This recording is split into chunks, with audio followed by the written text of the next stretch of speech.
हाँ एकरा बता दियो जनऊ गेठिए ने जनऊ ने पहिरने छे अबै नहीं छे तेरा टाइम ने पहिर झूठा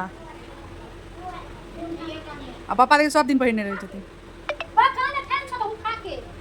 क्या कि गठियाल नहीं आबै छे नहीं ना आबै छे ना सीख ले पापा से आबै छे पापा जनऊ गठिया आबै छथिन सीख ले पहले अलग कर देबिए ना एक संगे नहीं होय छै अच्छा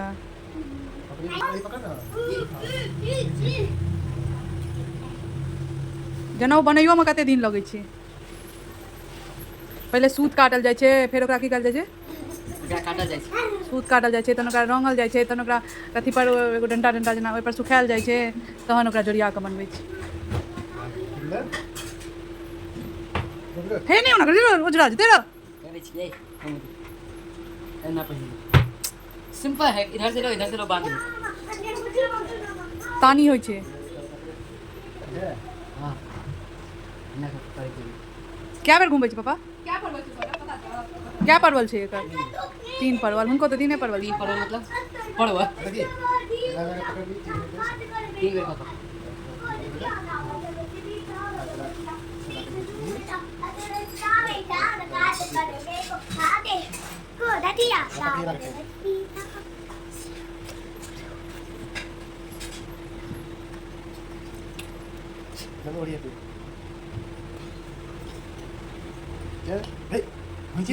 घिची ने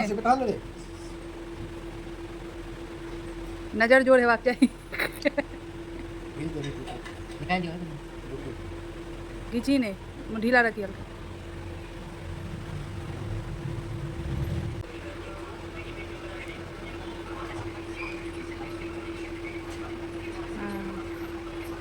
हमहूँ बना लेबै आब हमरा आबि गेलै हम नहीं बना सकै छियै हाँ नहीं अच्छा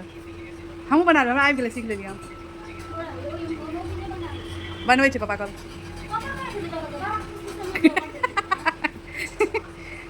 कोनो बात हम सिखा देबै कहबै एना एना करू एना एना 3 गो भऽ गेलै फेर ई छोट नहीं बनेलियै पापा सोरबी ले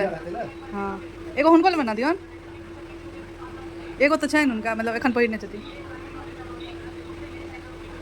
ई जनऊ फिर चेंज नहीं निकाल देते तर्पण के बाद अच्छा तो बना दियो तो एगो हाँ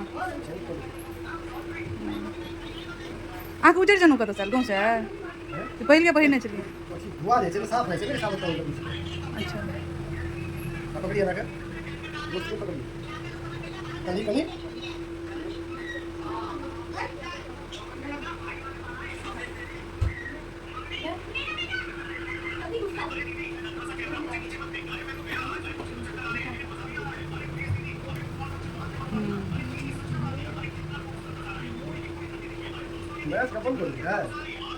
टिप टाइप देना है हाँ कहै छै लोक डाँट तक पहिरबाक चाही जनऊ सौरभ के भऽ जेतै हाँ चलो